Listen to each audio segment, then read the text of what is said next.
Here to preview day 2 is former Australia batsman and Star Sports commentator Matthew Hayden. Matthew, when when India won the toss and elected to bat, did you think at stumps Australia would be none for 40? No, and I suppose I wouldn't have thought that Nathan Lyon would have featured so heavily on day 1 of a Test match as well. So, history doesn't lie. It's the 4th highest spin bowling effort in the history of the game. So it's a remarkable performance, an unusual, I think, start to the Test match. In particular here, I didn't expect it to be anywhere near a turning wicket. It looked a really good wicket. In fact, we're all saying that by tradition it's around about a sort of 370 to 380 kind of wicket in the first innings. So great surprise and a good one as well. Yeah, just on Nathan Lyon, what a performance by him. You said you didn't think he'd feature so prominently on day 1, but what did he do right on day 1? Well, I think it's actually what the whole side did right. For a start, Mitchell Starc gave me a really good opportunity to bowl into his footmarks. I think the fact that they've got a lot of right-hand batsmen as well helps his lines. But like all bowlers, and for any of the youngsters out there, it's not so much about pace or spin, it's about accuracy and control. And look, when you look at the beehive, with Nathan Lyon's performance yesterday, he was honestly hitting a dinner plate.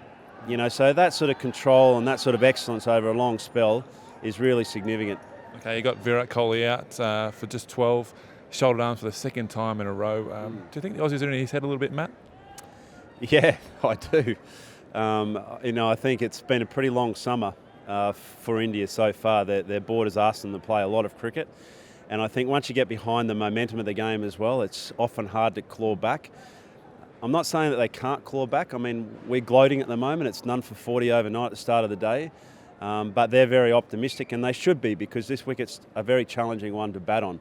It's taken India by surprise in the first game, just how diabolical that surface was in Pune, and this one as well, which is traditionally such a good batting track. We had a beautiful day yesterday. It's a small ground. It's often got lots of runs, and then it breaks up and starts to deteriorate as the game goes on. So, look, yeah, we're in Virat's mind. We're in the whole country's mind, actually, because this was such a huge build-up series. As I've said, they played a lot of Test match cricket up to this point, but this was a series they really wanted to dominate, and they're just not getting their way currently.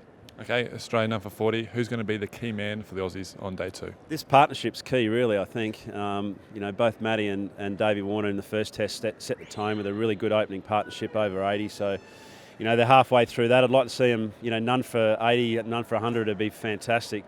The more you can bat here, as we've seen, batting collapses, is something which is common in India. It's very hard to start in these conditions. So these boys right now have got a big job to do. All right, finally, pull out your crystal ball. What's going to be the Stumps 2 scorecard?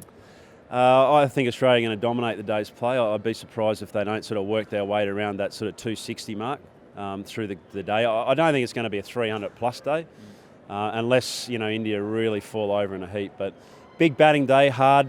I'm not sure how many wickets down, but I'm sure we're going to get a lead.